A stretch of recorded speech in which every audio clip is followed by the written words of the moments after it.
everyone, it's Kelly. I'm back again with another scrapbooking process video. Today's process video is for the Blog Hops with Heart die cut blog hop. This blog hop is full of super talented paper crafters. I'll be sure to link to my blog in the description below so you can head over there and hop along the trail to see the rest of the paper crafting projects.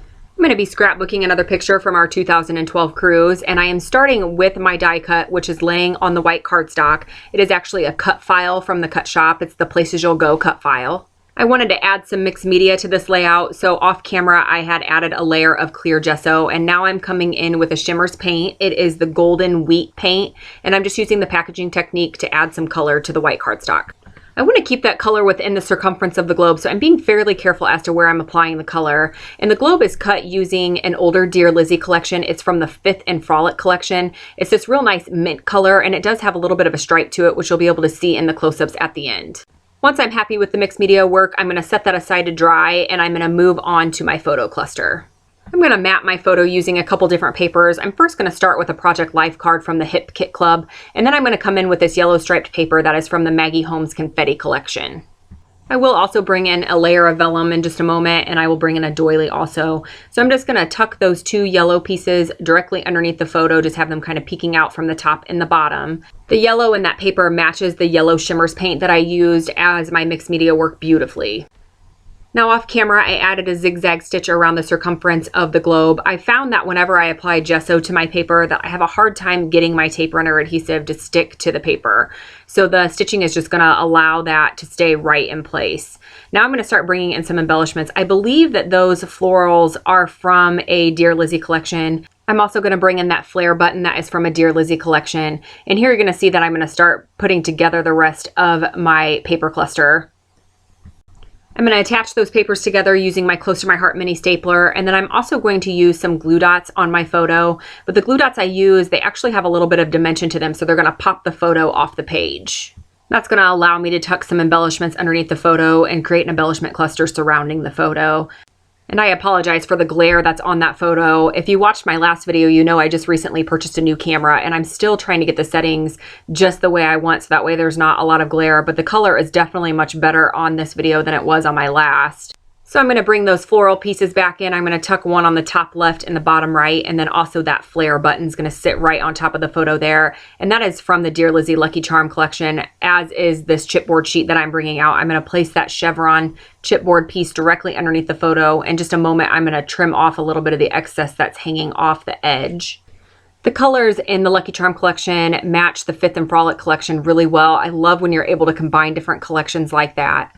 So I'm going to bring that chipboard sheet back in and see if there's anything else I want to add. I can be really indecisive when it comes to creating embellishment clusters, so I actually did a lot of playing off camera, but I still spend a lot of time on camera just trying to figure out where I want to place things so I get it just the way I like. I brought in that gold glitter adventure sticker, and that is from Heidi Swapp, and that is actually going to be my title for my layout. I'm going to adhere that right on top of the photo, and I'm just kind of playing around to see if I want to bring in anything else. I didn't really have any other gold accents other than that word adventure, so I'm bringing in that same sticker sheet to see if I can find some places to add more gold glitter. I like to try to group things in threes. I feel like it helps your eye dance around the layout, so I want to try to add at least a few more embellishments with that same gold glitter just to kind of help your eye dance around and focus in on the picture. I'm having a hard time figuring out where I want to place those gold accents, so I'm just going to go ahead and adhere these floral chipboard pieces down. I'm going to use liquid glass from Close to My Heart to adhere those to the layout. Once those are adhered down, I'm going to move on to getting the title in place, and I fight with this gold sticker so much. I actually turned the camera off for a little while because I was fighting with it, trying to get it on there. It's so delicate that it kept wanting to flop and flip, and I was just really struggling with getting the placement that I wanted. Once I finally have it in the spot that I like, I move on to the gold accents again, trying to find a place to tuck them in. There's some hearts and stars and arrows, and I'm just tucking them in different places, trying to find the right spot to get them to go in. I end up using that arrow at the bottom of the layout. I kind of tuck it up underneath one of those floral images. I do end up adding a couple of the small gold hearts, but it takes me a long time to figure out where I want to put those. So I'm going to do quite a bit of playing here, moving them around, adjusting them in different places. It's crazy how such a small embellishment can take such a long time to try to figure out where the perfect place is to put it. I finally decide on placing one at the bottom right of the photo and one at the top left, kind of right next to those chipboard floral pieces.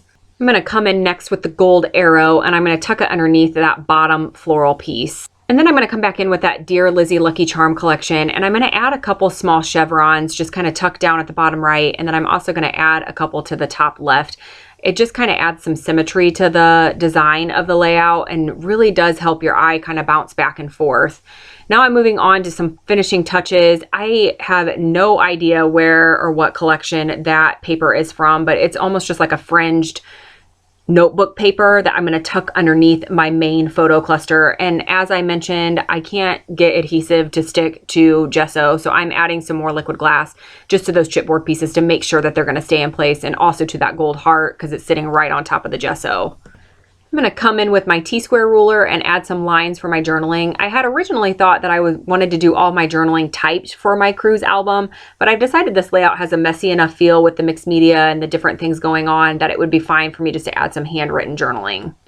I'm never quite sure what I want to write for my journaling, so I usually practice before I place it onto the layout just to make sure that I have enough space for what I want to say, because once it's on there and there's no going back. I'm going to add the date using a Heidi Swapp roller stamp, and I'm getting really close to being finished. I am going to add some splatters using some black Heidi Swapp Color Shine. It's always a little risky at the end of a layout adding the splatters because you never know what you're going to get, but I'm really happy with how these turned out.